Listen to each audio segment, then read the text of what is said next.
Baca Buku Channel. Assalamualaikum warahmatullahi wabarakatuh.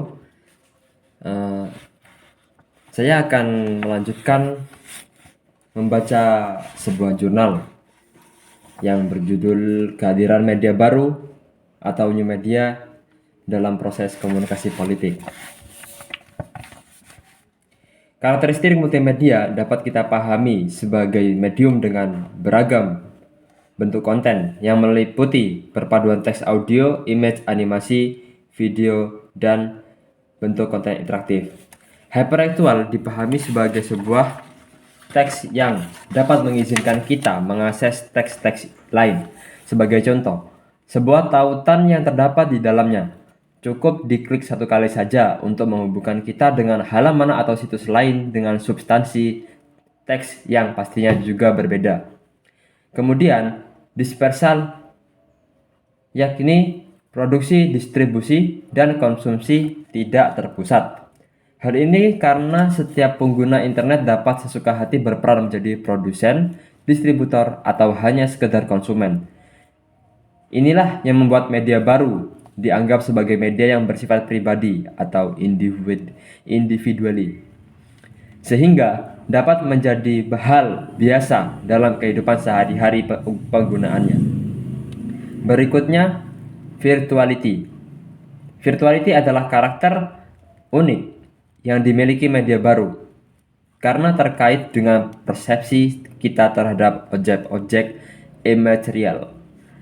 Sekalipun kita sering menyebut media baru dengan dunia maya, akan tetapi walaupun tidak secara fisik, nuansa kehadirannya muncul secara virtual. Hal ini yang membuat media baru memiliki karakter budayanya sendiri. Namun, bukanlah budaya seperti pada umumnya yang dimanifestasikan secara nyata, namun sebuah budaya digital. Interactivity memberikan kesempatan interaksi bagi komunikator di antara sesama komunikator. Komunikator tersebut selain dapat berinteraksi secara daring, juga dapat menciptakan konten-konten pesan mereka sendiri untuk kemudian dipublikasikan. Sebagai contoh, ketika komunikator berkomunikasi via email atau fitur chat di media sosial, maka mereka sadar bahwa internet memungkinkan mereka berkomunikasi secara dua arah. Media konvensional menunjukkan bahwa antara komunikator dan khalayaknya digambarkan sebagai hubungan satu arah, one-to-many relationship. Sementara internet dapat dilihat sebagai sarana komunikasi satu arah, dua arah, satu ke banyak maupun banyak ke satu, seperti halnya media konvensional. Meski dalam realitanya, sebenarnya interaksi tersebut terjadi antara manusia dengan komputer. Namun, dalam media baru, yaitu budaya virtual, komunikasi terjadi tidak hanya satu arah. Berkembangnya media baru menjadi lebih dinamis, membuat media lama atau konvensional harus menghadapi tantangan yang tidak mudah. Media sosial seperti Facebook, Twitter, Instagram, YouTube, interaktif blogs melahirkan interaksi antar masyarakat yang dinamakan jurnalisme warga. Jurnalisme warga ini memungkinkan adanya koneksi antara pencari dan penyedia informasi. Atas dasar itu, eksistensi dari media konvensional akan berkurang karena proses diseminasi informasinya terbatas ruang dan waktu. Kita juga harus memahami tentang apa arti baru atau new dari konsep media baru yang sedang kita pelajari. Media baru bukanlah teknologi saja. Pemahaman kita harus melebihi itu. Kita harus sadar bahwa perkembangan teknologi akan membawa perubahan pada banyak bidang di dalam kehidupan manusia.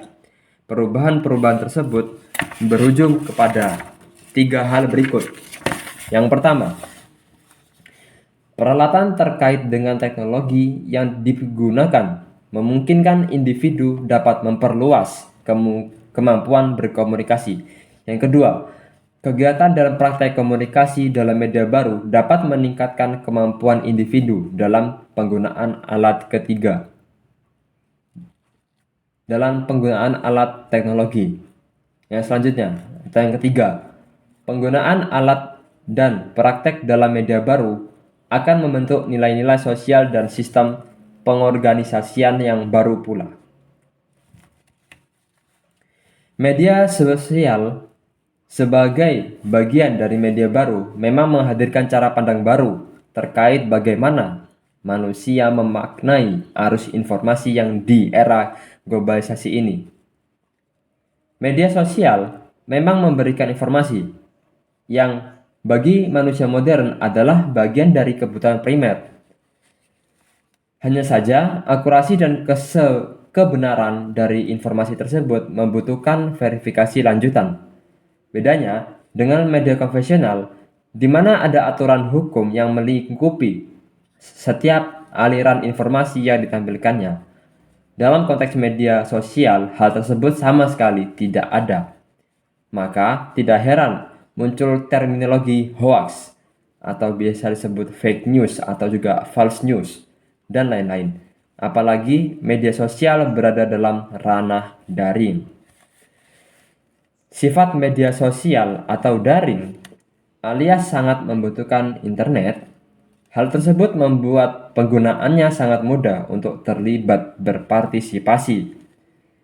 Partisipasi dalam hal ini artinya adalah kemudahan berbagi dan menyampaikan informasi. Kemudian juga dalam membuat konten, pesan atau isi yang akan disampaikan kepada khalayak dan mengomentari masukan-masukan yang diterima di mana semua hal tersebut terjadi secara cepat tanpa batasan-batasan yang restriktif. Harian Kompas di awal tahun 2011 menuliskan secara bombastis bahwa dari 12 manusia di bumi, satu orang pasti mempunyai akun media sosial Facebook. Media sosial yang mengandalkan jaringan internet ini dapat memberikan koneksi terhadap lebih dari 1 miliar manusia di seluruh dunia. Facebook kemudian berhasil memetakan pola hubungan-hubungan sosial di antara manusia-manusia penggunaannya itu. Hal ini berarti Facebook merupakan media yang mampu menciptakan sistem baru dalam pertukaran informasi. Konsekuensinya yang tak terelakkan adalah situasi ini mengubah cara hidup banyak orang. Keberhasilan Facebook sampai sekarang ini yang sudah melebihi 1 miliar pengguna, serta mampu menciptakan jaringan konektivitas yang luar biasa melalui media sosial, tidak pernah diperkirakan sebelumnya. Kesempatan yang diberikan Facebook untuk memungkinkan manusia untuk melakukan proses interaksi tanpa halangan waktu, tempat, dan jarak sangatlah luar biasa. Mengingatkan seperti ramalan Marshall MC Luhan, bahwa perkembangan teknologi akan menghantarkan manusia menuju electronic revolution atau bisa disebut electronic revolusi, dan suatu saat nanti akan berkembang menjadi global village. Saat ini ramalan MC Luhan itu sudah terjadi dengan penggunaan internet. Little John mengomentari ramalan tersebut dengan kalimat berikut ini. Mr. MC Luhan's time had finally arrived with the inspection of instant news information provided by the internet.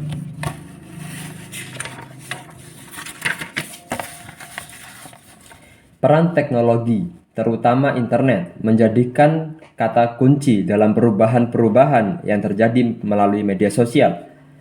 Teknologi internet menjadi faktor yang memungkinkan sebagai media daring. Teknologi ini dapat dengan mudah diakses kapanpun, dimanapun, dan oleh siapapun. Daya jangkau internet yang global memungkinkan terjadinya konektivitas dan interaktivitas yang tinggi. Hal ini membuat internet sarana yang efisien dalam proses komunikasi, termasuk untuk media sosial, di mana penggunaannya makin hari makin banyak, belum termasuk jasa penyediaan seperti Facebook dan Instagram. Meningkatnya jumlah penggunaan ini berdampak pada media konvensional tentunya, karena akses informasi akan lebih cepat didapatkan masyarakat melalui media sosial. Perbedaan karakteristik, kalayak, dan faktor-faktor pembentuk antara media sosial dan media mainstream inilah yang membuat perubahan signifikan dalam kajian-kajian komunikasi. Kemudian, dalam konteks kajian-kajian komunikasi politik, teknologi internet membawa dampak yang sangat signifikan terkait diseminasi arus informasi politik, baik secara top-down maupun bottom-up. Penggunaan media sosial yang menggunakan teknologi internet membuat setiap orang mampu berkomunikasi politik kapanpun ia inginkan. Konten-konten politik menjadikan lebih mudah ditemui di dalam akun-akun media sosial masyarakat karena aksesnya sangat terbuka. Masyarakat memiliki kebebasan dalam berkomunikasi politik, seperti memberikan komentar terkait kebijakan-kebijakan politik yang dirumuskan oleh para elit politik. Oleh karenanya, terjadi dua level komunikasi. Pada level media massa, komunikasi demikian mengakibatkan pesan yang bersifat desentralisir, karena produsen dapat sekaligus sebagai konsumen. Dan sebaliknya, komunikasi berlangsung dalam dua arah atau produsen dan konsumen. Dalam pengolahan pesan berada di luar kontrol negara, terbentuk demokrasi dan berorientasi pada individu. Dilihat dari sisi elit politik, media sosial sekarang menjadi corong utama komunikasi politik mereka terhadap masyarakat. Berbagai kebijakan, usulan kebijakan, pertanyaan, dan komentar-komentar lainnya terkait permasalahan politik dapat dilakukan melalui media sosial. Selain akses yang sangat terbuka dan juga mudah, ongkos yang dikeluarkan juga lebih rendah daripada menggunakan media mainstream atau melakukan pertemuan-pertemuan publik secara fisik. Selain bersifat sentralistik atau bisa disebut hanya satu arah, menggunakan media mainstream juga membutuhkan biaya yang tidak sedikit. Hasil menggunakan media sosial pun sangat signifikan karena dapat menjangkau setiap lapisan masyarakat, termasuk mendapatkan Facebook dari mereka. Termasuk mendapatkan feedback dari mereka. Fakta ini memperlihatkan sebuah fenomena yang penggunaan media sosial menjadi sebuah medium efektif untuk digunakan pada khazanah kajian komunikasi politik. Terkait komparasi antara media mainstream dengan media baru, dalam hal ini media sosial dalam kajian teori media secara mikro, peran media mainstream sebagai produsen terlihat sekali bersifat sentralistik. Apa yang disampaikan media melalui pesannya yang searah dari media kepada khalayak akan menghasilkan teori-teori yang memperlihatkan determinan media terhadap khalayak. Pada kelompok makro juga memperlihatkan kekuatan media dari sisi konten terhadap sistem sosial masyarakat. Akan tetapi, semua pengertian dan pemetaan ini akan bergeser, bahkan berubah secara total, bila dimasukkan dalam era baru. Keberhasilan teori-teori media mainstream yang sangat tergantung pada produksi pesan komunikator kepada konsumennya akan sangat berlainan dalam era media baru, di mana produsen pesan akan sekaligus berperan sebagai konsumen. Kemudian akan muncul kondisi di mana penggunaan masing-masing teori menjadi kabur atau tidak jelas. Selanjutnya, media sosial tidak hanya satu-satunya yang dapat diklasifikasikan sebagai media baru. Contoh lainnya adalah mesin pencari raksasa atau biasa disebut search engine, dikenal juga dengan istilah news aggregator seperti Google, Yahoo, Bing, Naver, dan sebagainya. Kemudian ada jasa penyaring berita atau biasa disebut news filtering service. Contohnya Line Today dan Indonesia Indikator. Ada juga kegiatan jual beli secara daring, disebut e-commerce. Semua jenis media baru ini dapat membentuk opini dalam masyarakat karena masifnya sifat pemberitaannya. News aggregator adalah salah satu contoh yang penulis ini bahas. Media baru jenis ini beroperasi dengan menunjukkan situs berita dengan jumlah akses terbanyak di halaman pertama pencariannya. Problemnya adalah hasil pencarian ini dilakukan secara kuantitatif dengan tidak melakukan pengecekan atau verifikasi terdapat substansi berita yang ditampilkan tersebut. Ditambah lagi, situs berita yang menyajikannya pun tidak terverifikasi. Selain itu, jasa penyaring berita pun kerap menjadi masalah dikarenakan kuantitas dari berita yang ada di dunia maya sangatlah banyak. Media baru ini hanya melakukan beberapa penyaringan saja terhadap berita-berita yang ada. Misalnya, dari 20 situs berita, jasa ini hanya menyaring 2 atau 3 situs saja. Sekalipun dimudahkan, pembaca tidak mendapat informasi secara berimbang terkait pemberitaan sebuah peristiwa karena berita yang tampil dipilihkan oleh jasa penyaring berita tersebut. Karena itulah, melalui media baru, siapa saja dapat berperan aktif membicarakan tentang suatu topik tertentu, utamanya politik. Berbagai opini akan banyak kita temui, sehingga seseorang yang hanya masyarakat biasa sekalipun tiba-tiba dapat menjadi terkenal karena opini dan tulisannya.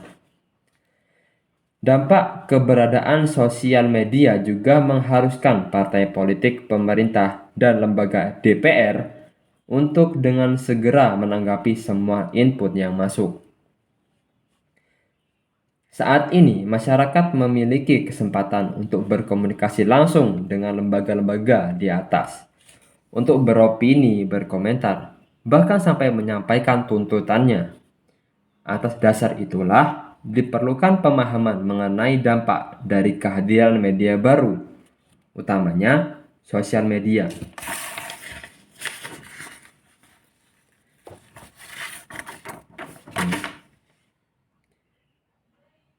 Atas itu, diperlukan pemahaman mengenai dampak dari kehadiran media baru, utamanya sosial media, yaitu sebagai berikut.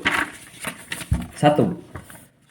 Menyediakan peluang untuk berkomunikasi lebih banyak dan memberi ide, informasi, dan opini. Yang kedua, membuka kesempatan baru untuk berkomunikasi langsung dengan khalayak walaupun dapat menimbulkan risiko seperti berkembangnya informasi negatif. Komunikasi menjadi lebih personal dan dapat berlangsung tanpa perantara. 3. Meningkatkan komunikasi dan informasi secara cepat dan tepat dengan berbagai isu. 4.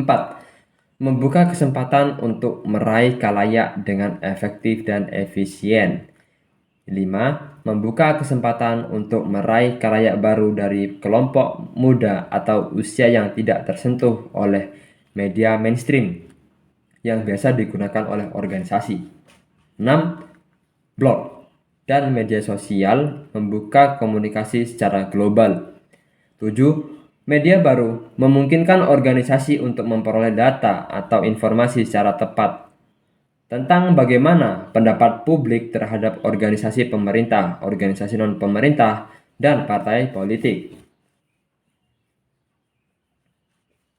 Penjelasan di atas menunjukkan bahwa media baru memberikan banyak peluang untuk meningkatkan komunikasi eksternal yang efektif dan efisien. Tapi, kehadirannya tentu disertai beberapa hal yang harus diwaspadai. Yang pertama, media baru menciptakan cyber selfishness atau artinya keegoisan penggunaan internet. Maksudnya menghasilkan banyak orang-orang yang tidak bertanggung jawab secara sosial. Yang kedua, sekalipun ruang dan waktu tidak terbatas, hal tersebut tidak berlaku untuk pertemuan langsung secara fisik. Oleh karena itu, tidak bertemu dengan lawan bicara secara langsung, kemungkinan terjadi penipuan atau pembohongan di dalam dunia maya cukup tinggi. Yang ketiga, terjadinya berita atau tulisan yang dianggap tidak sesuai atau disebut dengan hoax. Maka dengan cepat komentar akan mengiringinya, sehingga pihak organisasi atau perorangan yang memiliki kepentingan atau pembangunan citra semestinya harus memiliki pengetahuan dan literasi terhadap dampak media baru. Dampak dari berkembangnya media baru ini sebenarnya sudah terlihat cukup lama, sejak tahun 2010. Mulai terjadi kemandekan demokrasi di dunia. Bak menjadi arus balik dari gelombang demokratisasi ketiga. Namun, di tengah kegalauan itu, sebuah perkembangan tak terduga terjadi di Timur Tengah dan Afrika Utara. Kawasan yang selama ini seperti tak ikut ambil bagian dari tiga gelombang demokratisasi dunia. Revolusi masyarakat menggulung rezim-rezim otoritarian sejak awal tahun 2011. Aksi bakar diri seorang pedagang asongan di Tunisia, Muhammad Bouazizi, mencetuskan revolusi Melati yang menumbangkan Presiden Zine al-Abidin bin Ali, otokrat yang telah berkuasa selama 23 tahun pada 14 Januari 2011 dari negara Arab Maghribi. Resolusi menyeberang ke Mesir dan menumbangkan Husni Mubarak yang telah berkuasa selama 30 tahun pada 11 Februari 2011.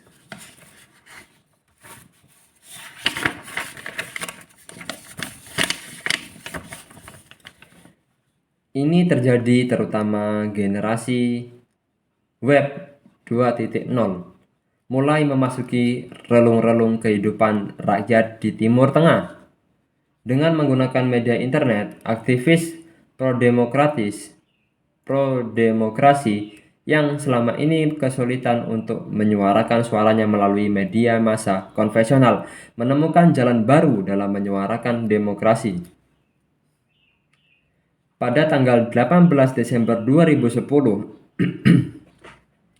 demonstrasi besar terjadi di Tunisia karena kematian Bouazizi tersebar dengan cepat di internet, utamanya melalui media sosial, ke seantero negeri itu.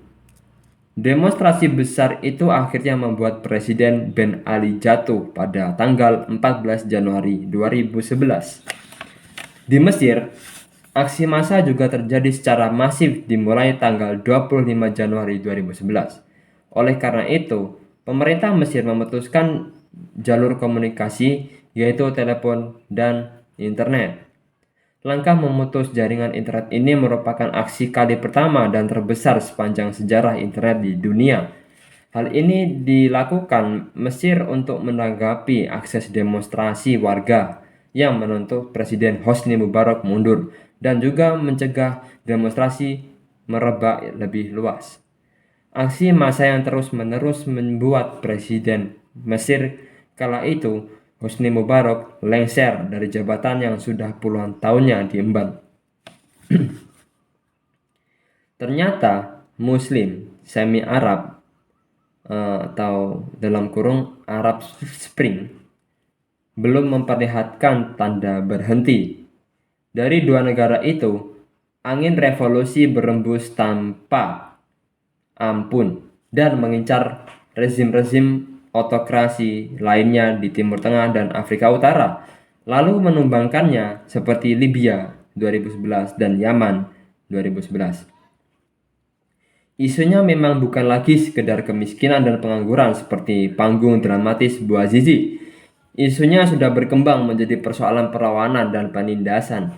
Angin perubahan kini sedang melanda jantung dunia Islam, menggulung para despot dan otokrat yang telah berurat berakar.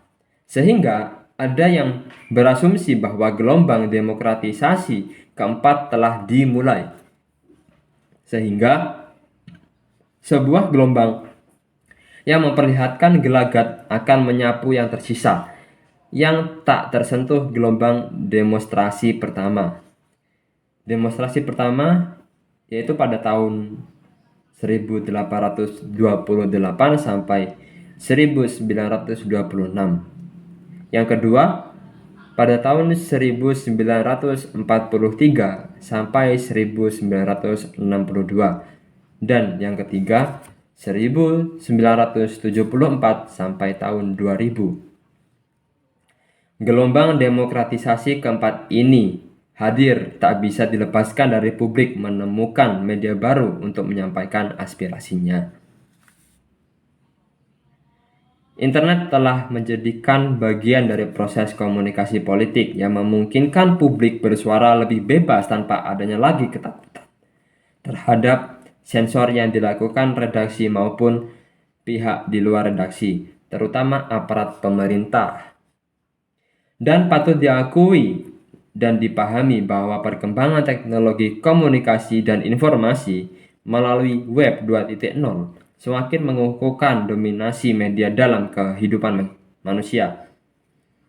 Jejaring sosial seperti Facebook, Twitter, blog, YouTube, kehidupan manusia. Jejaring sosial seperti Facebook, Twitter, blog, YouTube, dan sejenisnya menjadikan media baru yang mengumpulkan manusia dalam perkampungan global atau global village. Peristiwa Arab Spring ini adalah contoh kasus dari dampak interaksi baru yang dihasilkan oleh media baru, di mana jenis interaksi komunikasi manusia tidak lagi dilakukan secara langsung. Akibat yang ditimbulkan oleh jenis interaksi baru ini adalah kemungkinan bagi beberapa orang untuk mengalami satu fenomena secara bersama-sama walau berada dalam lokasi yang terpisah. Hal ini disebutkan sebagai fenomena the doubling of space atau fenomena penduplikasian suatu lokasi. Walaupun penggunaan media berada di lokasi yang berbeda dan saling berjauhan, bahkan dalam zona waktu yang berbeda, mereka tetap dapat melihat kejatuhan rezim bin Ali, Mubarak, Gaddafi, dan Ali Abdullah Saleh bersamaan dengan mereka-mereka yang mengalaminya langsung di Tunisia, Mesir, Libya, dan Yaman. Konsep ruang dapat digandakan di dan oleh media elektronik termasuk media baru.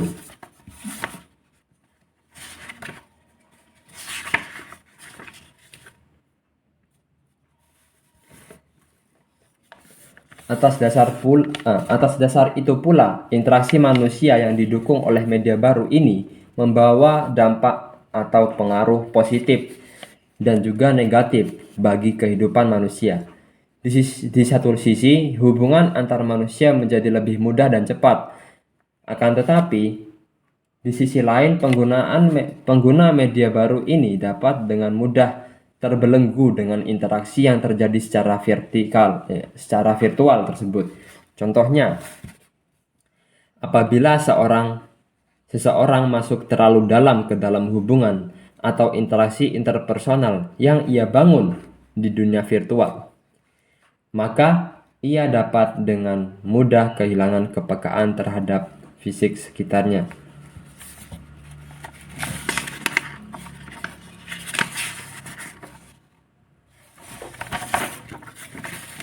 Jadi, bisa disimpulkan bahwa internet dalam konteks komunikasi politik adalah medium utama dalam perkembangan teknologi, khususnya media baru. Dalam hal ini, media sosial sifatnya yang daring membuat media jenis ini mudah untuk dijangkau oleh siapapun dan dimanapun. Jangkauan global internet membuat konektivitasnya sangat efisien dan fleksibel untuk digunakan sebagai sarana dalam proses komunikasi politik. Beragam informasi dalam bentuk gagasan, ide, tuntutan, sampai protes dapat disampaikan melalui ranah daring, yaitu internet. Internet pun memiliki kecepatan yang jauh melebihi media-media konvensional lainnya, seperti televisi atau media cetak. Konektivitas sesama masyarakat maupun antar infrastruktur dan suprastruktur politik dapat dilakukan tanpa melalui batasan ruang dan waktu. Dan saat ini komunikasi politik yang dilakukan oleh masyarakat bersifat lebih bebas, bukan hanya karena eranya sudah demikian, tetapi perkembangan teknologi membuat penggunaan ruang publik dapat diinisiasi melalui ruangan-ruangan privat yang bernama Facebook, Twitter, Instagram, YouTube, Line Today, dan sebagainya, yang masuk dalam kategori media baru. Kehadiran media baru di Indonesia mengubah secara drastis perjalanan politik dan demokrasi bangsa ini. Di era Orde Baru, kebebasan berpendapat adalah suatu hal yang sangat dibatasi, bahkan cenderung tabu. Namun, di era globalisasi seperti sekarang ini, hampir tidak ada lagi batasan bagi setiap warga negara atau masyarakat untuk menyuarakan pendapat dan ekspresinya. Di era multimedia sekarang ini, berpendapat adalah bagian esensial dari kehidupan manusia. Pendapat-pendapat itu tak jarang memiliki konten politik. Atas dasar itulah komunikasi politik di era ini mengalami perkembangan yang sangat signifikan karena secara kuantitasnya sudah dilakukan secara masif. Mungkin sekian dari saya. Wassalamualaikum warahmatullahi wabarakatuh.